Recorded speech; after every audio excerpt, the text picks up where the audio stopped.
Olá, tudo bem? Eu sou o Padre Diego, eu sou da Diocese de Novo Hamburgo, no Rio Grande do Sul, e para mim é uma alegria imensa nós estarmos aqui nessa palestra para a Escola de Teologia do Corpo online, promovida pelo Ministério Jovem da RCC Paraná, para toda a RCC desse estado tão querido, mas também para todas as outras pessoas que porventura chegarem até essa escola. Eu tenho conhecido a teologia do corpo, tenho me aprofundado nesses últimos anos, né, ao longo, né, desse meu ministério recente. Eu tenho 3 anos de ordenação sacerdotal e foi justamente através do Ministério Jovem do Paraná que eu fui encontrando uma oportunidade de Deus mesmo para esse aprofundamento. Nós veremos no início dessa escola de teologia do corpo uma primeira abordagem, uma introdução sobre o que é a teologia do corpo, a quem ela se destina, qual é o seu principal objeto de estudo, qual é o seu principal objetivo, como que ela foi desenvolvida, por quem ela foi desenvolvida. E tu não pode perder essa grande oportunidade que é de adentrar na profundeza desse grande mistério, dessa grande riqueza que é para a igreja a teologia do corpo. A teologia do corpo, ela é fruto de uma série de catequeses de São João Paulo II. Ela foi desenvolvida ao longo de vários anos, logo no início do seu ministério petrino, e ao longo desses anos em que ele, toda quarta-feira na catequese, que já é típica, né, que todo santo padre, todo papa profere nas quartas-feiras pela manhã, ele foi nos falando a respeito de algo muito importante, a respeito do ser humano. A teologia do corpo, ela é então uma explanação, um desenvolver de São João Paulo II a respeito das verdades mais fundamentais a respeito do ser humano. Para isso, ele vai buscar no próprio Deus a resposta para dar a cada um de nós a verdade do que nós somos chamados a ser, do que nós somos chamados a realizar com as nossas vidas, com a nossa natureza, com a nossa existência. Deus, ele sempre suscita ao longo da história da igreja santos para darem a resposta a respeito daquilo que nós estamos precisando, a respeito daquilo que a sociedade, que a igreja precisa. Um exemplo que a mim toca bastante é o do próprio São Francisco de Assis. Ele vivia em um período bastante conturbado da própria sociedade, com realidades de aburguesamento, inclusive do próprio clero dentro da igreja. E Deus suscita então naquele jovem de Assis um chamado radical à pobreza. E aquela pobreza evangélica radical que São Francisco abraça se torna então a resposta para o mundo, a resposta para a igreja, a resposta para a nossa história, porque ainda hoje ecoa a resposta de São Francisco de Assis, aquele chamado que ele ouviu: vai e reconstrói a minha igreja. Nesse último século, no século XX, nós passamos por diversas transformações na compreensão a respeito do que é o homem, do que é a sexualidade, a respeito do que é a verdade a qual nós somos chamados a viver. Basta ver que, por exemplo, a revolução sexual, ela veio como uma tentativa de resposta a questionamentos humanos. Porém, como ela deu uma resposta bastante equivocada, o que ela causou foi uma grande reviravolta. Uma reviravolta na compreensão a respeito do que é homem, do que é mulher, do que é o ser humano, do que é a vida, do que é a sexualidade, do que é o certo, do que é o errado, do que é o bem, do que é o belo. Uma revolução, uma virada, radical a respeito da compreensão do que Deus espera de nós, do que nós somos chamados a ser. E muito dessa confusão que nós contemplamos como fruto da revolução sexual ainda hoje permanece no meio de nós e estão cada vez mais graves. No meio disso tudo, Deus, na sua imensa providência e bondade, suscita um grande santo, São João Paulo Magno, como muitos já, inclusive, o chamam. Porque ele é, de fato, magno, ele é grande. grande na santidade e grande no legado que ele deixa para nós.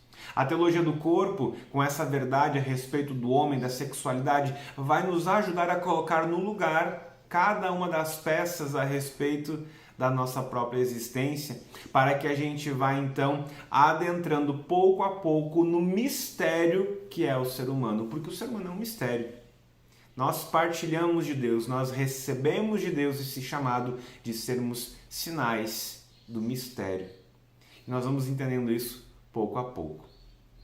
Nós temos aqui esse calhamaço bastante grande chamado Teologia do Corpo, o amor humano no plano divino. Aqui nós temos, de São João Paulo II, nós temos o compilado de todas as catequeses que São João Paulo II proferiu ao longo de todos os anos em que ele se dedicou a esse tema nas catequeses. Aqui nós temos então a riqueza daquilo que ele nos deixou a respeito do que é a teologia do corpo. A teologia do corpo vai refletir, vale lembrar, ao longo de todo o seu magistério. Não apenas aqui nessas catequeses em que mais diretamente e explicitamente ele se refere a isso, mas vai tocar também em outros campos, como por exemplo o próprio documento Mulieris Dignitatem, onde ele fala da dignidade da mulher. Ele é repleto de elementos da teologia do corpo. O documento Redemptor Omnis, que foi o primeiro documento que ele lançou logo no início do seu ministério petrino, antes ainda dessas catequeses, é repleto de elementos da teologia do corpo. Por quê? A teologia do corpo, ela tem a sua gênese, ela tem a sua origem, ainda no ministério que São João Paulo II exerce como sacerdote. Ele era professor de filosofia na universidade e tinha um contato muito próximo com os jovens e queria dar aos jovens respostas para aquilo que eles buscavam, respostas para os anseios do coração deles. Ele queria dar aos jovens respostas das grandes crises existenciais que eles passavam a respeito do que é a castidade, o que é o amor, o que é a verdade, o que é a tal da liberdade que todo jovem busca. Foi assim que São João Paulo II, como professor de filosofia e como padre, foi adentrando no mundo dos jovens, ele foi adentrando no mundo daqueles que tomariam um espaço bastante grande no seu coração. E foi próximo aos jovens, que ele foi desenvolvendo todo um trabalho a respeito desse tema. Um livro bastante conhecido de nós, que é fruto desse período, é o livro Amor e Responsabilidade, onde Karol Wojtyła, então, o padre Karol, ele foi desenvolvendo, a partir da filosofia, fundamentos para dar aos jovens a respeito do que é o amor, do que é a castidade, do que é o respeito, do que é a responsabilidade, do que é o uso digno, verdadeiro e legítimo da liberdade humana. Ele é sensacional. E aí ele foi logo se tornou bispo. Se tornou bispo auxiliar e depois bispo titular da Cracóvia. Isso fez com que São João Paulo II fosse interrompendo o contato talvez um pouco mais direto com os jovens, no dia a dia da universidade, mas nunca impediu que ele se mantivesse muito íntimo deles. Tanto que quando ele era bispo, ele estava já escrevendo um livro para poder dar respostas ao seu povo a respeito da própria aplicação da Humanae Vitae, que havia sido lançada por Paulo VI, dar ao seu povo fundamentos a respeito da castidade, mas agora fundamentado na própria teologia, não mais apenas na filosofia. Mas esse trabalho ele é, felizmente ou infelizmente, interrompido, porque São João Paulo II é eleito Papa. Aquele bispo da Cracóvia, chamado Karol Wojtyła, é eleito Papa, o primeiro Papa não italiano em 500 anos. E quando ele, então, recebe de Deus esse chamado para exercer o ministério petrino, o coração dele logo se inclina a levar para o mundo aquilo que ele daria para a Cracóvia. E logo então, no início do seu ministério, ele vai largando assim, como que dando gota por gota, desse grande néctar que é a teologia do corpo, através então das catequeses de quarta-feira. Ao invés então de lançar um livro, ao invés de fazer um grande encontro onde ele ia expor tudo de uma vez, ele vai pouco a pouco, quarta-feira por quarta-feira, dando para nós essa grande riqueza. As catequeses foram interrompidas durante um período por causa do atentado que ele sofreu, mas logo então ele as retoma, logo que é possível ele as retoma. Os primeiros passos que nós vamos dar para compreender o que é a teologia do corpo é saber onde João Paulo II vai buscar a resposta a respeito da verdade do ser humano. E esse lugar é apenas um, em Deus mesmo. Deus então é a resposta para tudo aquilo que o homem busca, tudo aquilo que o homem procura.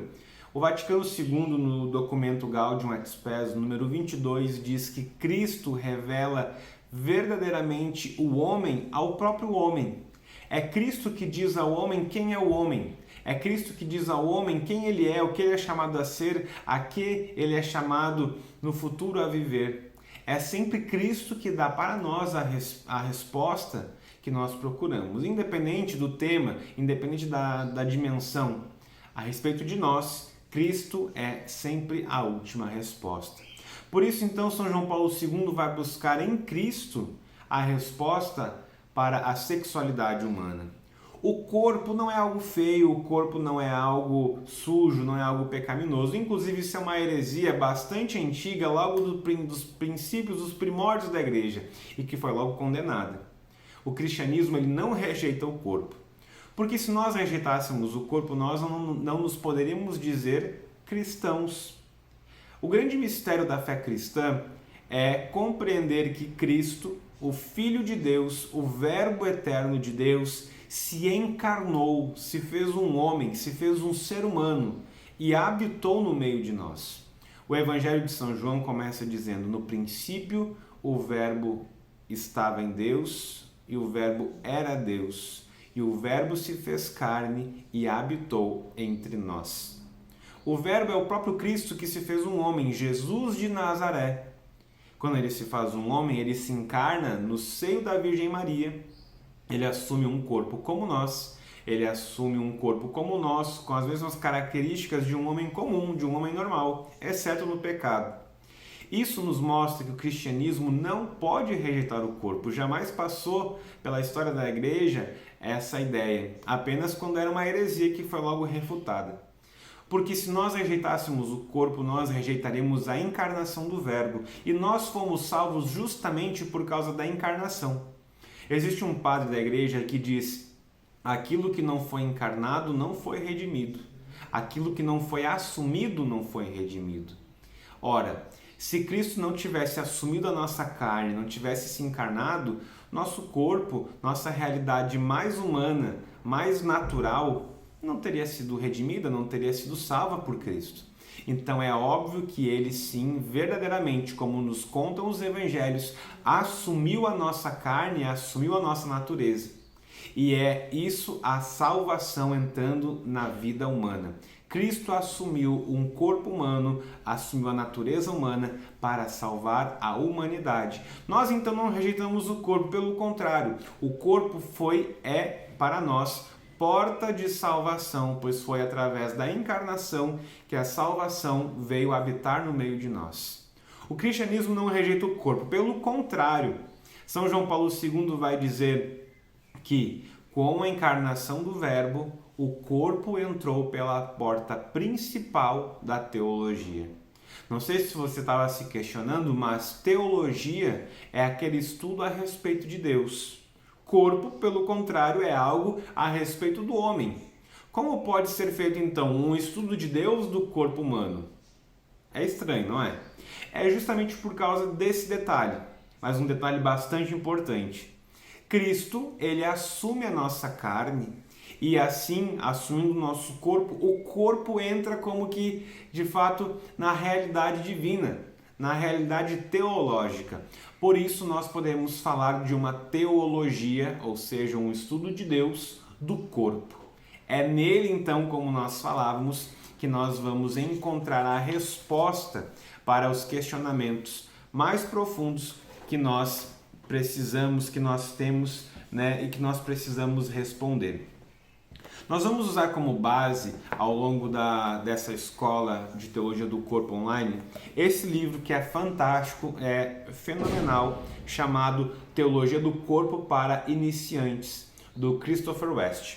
O Christopher West é um dos grandes estudiosos a respeito da teologia do corpo, ele é um norte-americano e ele tem uma linguagem muito fácil, muito assim palpável, é fácil de compreender, é de fato para que todos nós possamos adentrar nesse grande mistério. É um livro bastante diferente, né, das catequeses, né, a gente vê pelo próprio volume dele, mas é um livro também bastante rico, bastante profundo e vai ser uma introdução para aqueles que querem começar a adentrar nesse universo da herança que São João Paulo II nos deixou. Muitas vezes quando nós vamos iniciar uma empreitada como um livro desse tamanho, nós podemos facilmente desanimar. Então, a grande sabedoria de Deus é nos ajudar com esse livro aqui. Então, se você ainda não tem, você pode adquirir porque vai te ajudar bastante a depois dar seguimento nos teus estudos a respeito da teologia do corpo. E caso você já tenha, pode acompanhar a gente aí nessa primeira palestra, nessa introdução, com o capítulo 1, o que é a teologia do corpo. Eu vou pedir a licença para usar o meu mais antigo, que está aqui, né? Bastante marcado já. Ele é praticamente um livro de colorir, porque ele é todo pintado, mas é de uma edição antiga, mas está completinho também. Nós já vimos que o cristianismo não rejeita o corpo. E quando nós vamos, né, adentrando nessa profundidade, nesse mistério de que, caramba, o Filho de Deus assumiu o meu corpo. O Filho de Deus assumiu um corpo como o meu, melhor dizendo. O Filho de Deus assumiu um corpo igual da natureza humana. Isso vai revelando para nós que o corpo ele tem um significado, ele tem um mistério por si só, que era o que nós falamos logo no início. Isso São João Paulo II chama de sacramentalidade do corpo. A sacramentalidade do corpo é possível de ser compreendida quando nós retomamos as nossas catequeses para a primeira Eucaristia. Lá nós aprendemos que o sacramento é aquele sinal visível da graça invisível de Deus. Ou seja, a graça ela vem até nós, mas ela é invisível, nós não vemos ela. Deus, então, para facilitar, para que nós pudéssemos ver, entre aspas, a graça, nos permite os sacramentos. E com os sacramentos nós temos algo visível, palpável, que eu posso ver, tocar, cheirar, sentir o gosto, para então ir compreendendo que graça é aquela que Ele está me dando. Um exemplo é o próprio sacramento do batismo. No sacramento do batismo, a graça que Deus nos concede é aquela de sermos lavados dos nossos pecados e, através disso, adentrarmos na vida de Deus, nos tornando filhos de Deus. Nós somos lavados da vida antiga e adentramos em uma vida nova em Cristo. O sinal dessa graça é a água. A água que vai permitir que nós toquemos aquela experiência de sermos lavados. A água que remete para nós esse banho de vida nova, de purificação. A água que remete para nós o Espírito Santo, que é a água viva enviada por Deus. Então veja que o sacramento vai ter essa dupla dimensão, uma bem concreta, palpável, e outra espiritual, né, que é o que ele representa. Nesse sentido, São João Paulo II faz uma analogia para dizer que o corpo ele tem uma sacramentalidade. Ou seja, o corpo ele tem características que são próprias de uma dimensão espiritual, que são próprias de algo que aparentemente eu não vejo, mas que quando eu vou olhar com mais atenção, quando eu vou olhar com o olhar da fé, eu percebo. O corpo, então, ele é dotado dessa sacramentalidade para revelar ao mundo algo que nós não veríamos se não fosse esse sinal. São João Paulo II, ele diz que existem duas realidades que o corpo revela para nós. Uma delas é a realidade humana. Se não fosse o corpo, nós não saberíamos quando alguém está triste. Se não fosse o corpo, nós não saberíamos quando alguém está feliz. Por quê? Porque quando eu estou feliz, eu sorrio. Quando eu estou triste, eu fecho a cara. E isso é um sinal sacramental. Por quê? Porque representa, fala, manifesta algo que é invisível. Algo que é invisível. Mas, além disso, João Paulo II fala que ele revela algo também a respeito de Deus mesmo. Isso significa que o corpo é dotado pelo próprio Deus da capacidade de revelar Deus. Existem características divinas, existem características de Deus que nós podemos conhecer quando nós olhamos para o corpo humano. O corpo, então, sendo chamado a essa sacramentalidade, vai revelar para nós não só o ser humano mesmo, mas vai revelar o próprio Deus. Isso é muito importante de nós notarmos, porque aí nós vamos perceber que a abordagem de São João Paulo II a respeito do corpo humano não é nada meramente biológica, mas é uma abordagem de fato teológica, ou seja, que revela Deus para nós, que revela verdades divinas além das humanas. Essa é a grande tese dele, quando ele diz assim: de fato, o corpo, e só ele, torna visível o que é invisível, o espiritual e o divino. Ele foi criado com a finalidade de trazer para dentro da realidade visível do mundo o mistério escondido de Deus, desde tempos imemoriais, e desta forma tornar-se um sinal dele. Ele disse isso na catequese do dia 20 de fevereiro de 1980. Essa é a grande tese, ou seja, o corpo revela algo do homem e revela algo de Deus. E essas características, nós não conheceríamos essas realidades, nós não conheceríamos se não fosse o próprio corpo humano, e é a vontade de Deus que nós as conheçamos justamente através dele. Existe um mistério divino, então, que é aquele mistério que nos diz que Cristo revela aquela verdade sobre nós mesmos. Ele é o Verbo de Deus encarnado, e quando ele se encarna, ele revela para nós que Deus é um só Deus em três pessoas, Pai, Filho e Espírito Santo. E o próprio mistério da Trindade, que é esse grande mistério divino, ele fala já para nós a respeito do corpo, e o próprio corpo fala a respeito do mistério da Trindade. Quer ver um exemplo? Através do corpo humano, homem e mulher são chamados a viver uma comunhão de pessoas. Através do corpo, a sociedade, os homens e mulheres, são chamados a viver em uma comunhão de pessoas. Essa comunhão de pessoas é reflexo da comunhão de pessoas da Trindade, onde o Pai, o Filho e o Espírito Santo estão em uma comunhão perfeitíssima. Comunhão essa que nós somos chamados a refletir através da nossa vida, através dos nossos corpos. É bonito pensarmos que muito além da imagem e semelhança que nós talvez já conhecíamos, existe uma imagem e semelhança da própria Trindade expressa em nós. E ela está expressa no nosso corpo. É como se Deus tivesse deixado a digital dele ao formar o vaso de argila que somos nós. E essa marca, essa digital que ele deixa em nós, é a forma de nós encontrarmos ele em nós mesmos. E essa digital é o nosso corpo. Quando ele modela o nosso corpo, ele deixa marcas de si, para que nós então o encontremos, para que nós então o possamos encontrar e revelar ele mesmo uns para os outros. Esse mistério da Trindade, da comunhão de Deus, que é Pai, Filho e Espírito, nós somos chamados a viver. Nós somos chamados a encarnar no nosso meio. Além disso, existe também aquela própria realidade da imagem de Cristo com a Igreja. Nós sabemos de São Paulo, e nós vamos aprofundar isso ao longo da escola.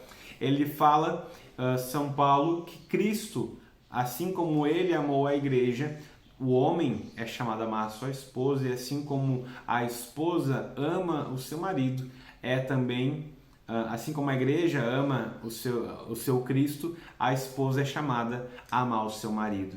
Existe aqui um outro mistério que também o nosso corpo é chamado a expressar na entrega do homem e da mulher mutuamente. Veja que são muitas as realidades que aqui apenas na introdução nós vamos como que abrindo o baú e tocando para cima, tirando de dentro para que depois a gente vá colocando em ordem cada um dos elementos que nós vamos tirando desse baú.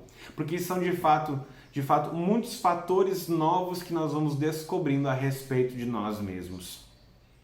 Um outro fator bastante interessante e muito bonito, e inclusive fundamental para a compreensão da teologia do corpo, é a analogia esponsal.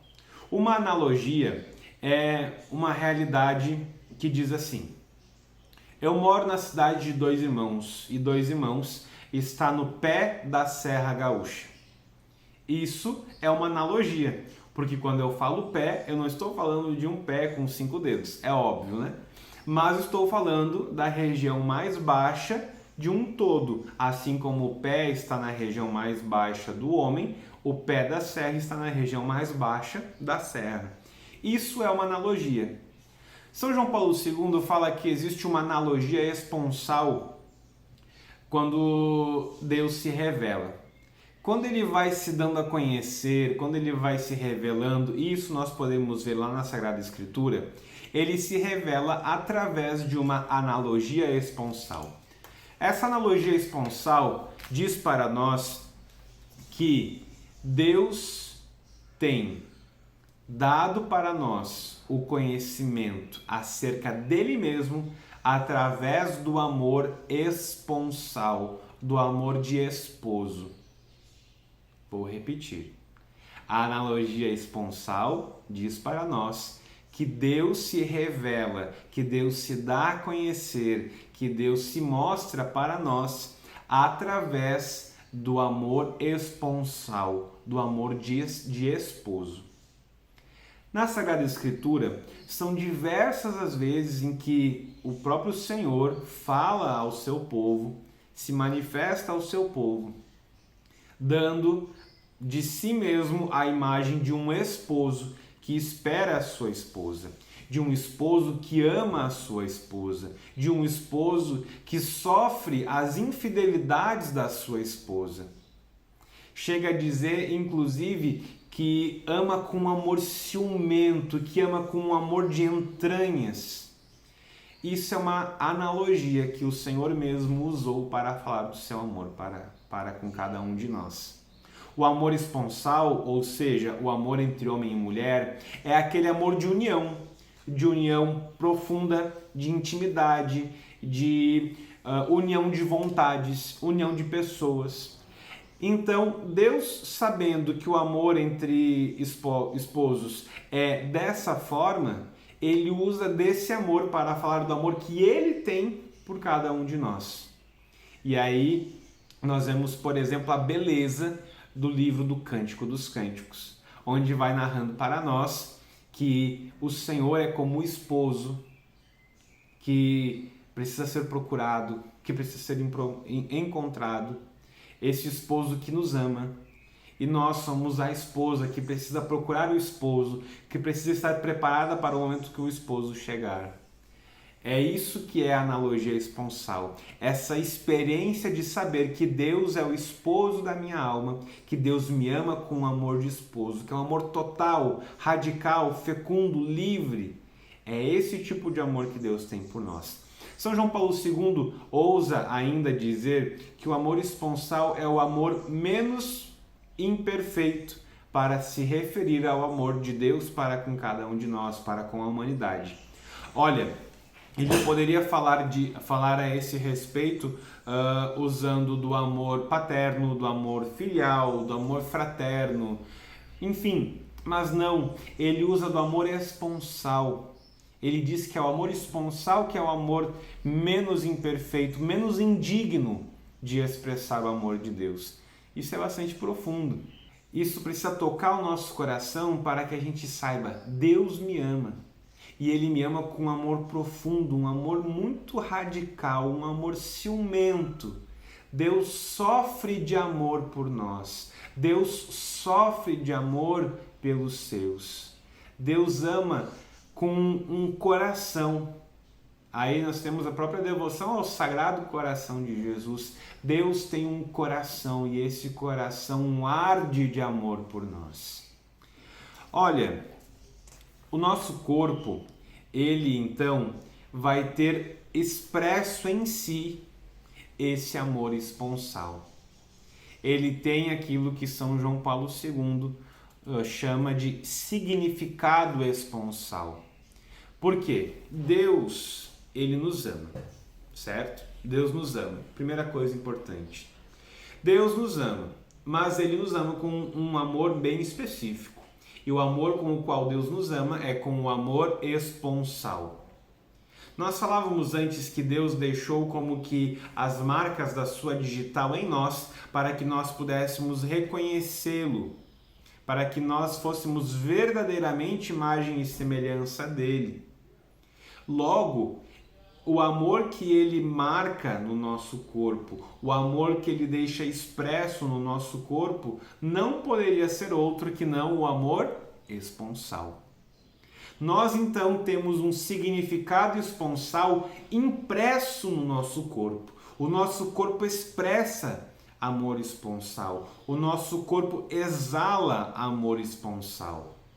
E nós percebemos isso no amor entre homem e mulher, mas ali se dá uma expressão mais perfeita, mas não reduz apenas a isso. Mas o próprio amor de doação é o amor esponsal. É o próprio amor de entrega que é o amor esponsal. E é lá que nós somos chamados a encarnar o amor que Deus mesmo tem por cada um de nós e expressar aqueles que mais necessitam. Compreendendo o que é esse significado esponsal do nosso corpo, nós vemos que a sexualidade ela é como que uma guardiã de elementos fundamentais a respeito do ser humano. São elementos que são de fato fundamentais não apenas do ser humano, mas também da sociedade como um todo. É aquilo que Christopher West vai falar de fundamento da ética e da cultura. Considerando que a família está na base da sociedade e é na família que nós fundamentamos a ética, a educação, a cultura de um povo, e considerando que a família ela é constituída a partir da união entre um homem e uma mulher, a dimensão sexual vai estar no fundamento do ser humano, no fundamento da família, no fundamento da sociedade. É por isso, portanto, que a sexualidade vai ser tão atacada. Porque se ela tem esse papel tão elementar, ela então vai ser de fato uma base que, caso atacada, faz com que se destrua, se rua todo o edifício em cima dela construído. Conhecer, portanto, a verdade sobre a sexualidade, sobre o ser humano, não se trata apenas de uma mera satisfação do intelecto humano, mas é a satisfação da vocação primordial do ser humano. É algo de fato dado por Deus, dado por Ele mesmo, para que a partir disso nós exerçamos a vocação a qual nós somos chamados e construamos uma sociedade pautada naquilo que Ele mesmo nos deu. O método que São João Paulo II vai usar para fazer toda essa abordagem, para fazer toda essa explicação, para ir de fato nos dando esse tesouro, é um método bastante fenomenológico, ou seja, ele vai partir do fenômeno humano, da experiência humana, olhando com um olhar personalista, ou seja, olhando a pessoa que está ali envolvida e fazendo dessa experiência emergir a verdade mesma que está nela contida. E existem algumas perguntas que vão pautar um pouco essa experiência de João Paulo II, como por exemplo, o que significa ser homem? Como viver minha vida para chegar à verdadeira felicidade? Que são perguntas que na verdade estão no coração de todos os seres humanos, mesmo daqueles que não creem, daqueles que estão afastados de Deus. Todos nós carregamos essas perguntas e é a partir dessas perguntas que São João Paulo II vai ir ao encontro do ser humano. Ele não está preocupado em ser legalista nem em dar para nós uma série de regras, uma série de leis, mas em dar para nós o anúncio da verdade. A verdade, diz o Papa Emérito Bento XVI, ela não precisa ser imposta porque ela se impõe por conta própria. Quando nós conhecemos a verdade, nós percebemos que é só dela que nós precisamos. Ninguém precisa nos convencer de nada, nós somos convencidos por ela. É por isso que São João Paulo II não está preocupado em deixar para nós uma lista daquilo que pode, daquilo que não pode. Ele quer apenas dar para nós a verdade sobre quem nós somos. Ele vai fazer também essa abordagem partindo de 3 pontos históricos, por assim dizer: a nossa origem, a nossa história e o nosso futuro.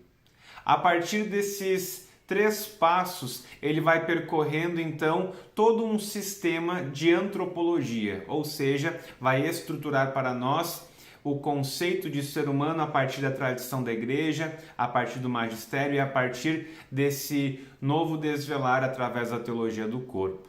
Depois disso, ele vai falar dos 2 caminhos para encarnar, para concretizar esse amor divino na vida humana, que é o celibato e o matrimônio. E vai concluir com um 6º ciclo para falar da paternidade, da maternidade responsável e da fecundidade na vida matrimonial. João Paulo II, portanto, através de 6 ciclos da teologia do corpo, ele vai nos mostrando que a teologia do corpo é para todos. Não é para os jovens, não é para aqueles que gostam de estudar, Não, é para todos. Para os jovens, para os que gostam de estudar, para aqueles que nem tanto, para aqueles que já são casados, para aqueles que são solteiros, aqueles que já são mais velhos, para os celibatários, para as religiosas, para os leigos, para os sacerdotes, porque é para o ser humano. É para o ser humano, é a verdade sobre nós mesmos que ali está contida. É, então, de fato, fundamental para nós, no tempo em que nós estamos vivendo, conhecer essa riqueza. Essa riqueza é, de fato, uma resposta de Deus para o tempo que a igreja vive. E nós precisamos nos formar cada vez mais para sermos discípulos, para sermos missionários que vão ao encontro do homem, da humanidade de hoje, que está sofrendo, esperando o anúncio da verdade a respeito de quem ela é. Você certamente conhece tantas pessoas que parece que não se encontram na vida. É porque talvez elas não se encontrarem consigo mesmo. E a teologia do corpo pode ser um grande aliado nesse discipulado e pode ser um aliado inclusive para a tua vida. Quando nós estudamos a teologia do corpo, é bonito perceber o quanto Deus age em nós.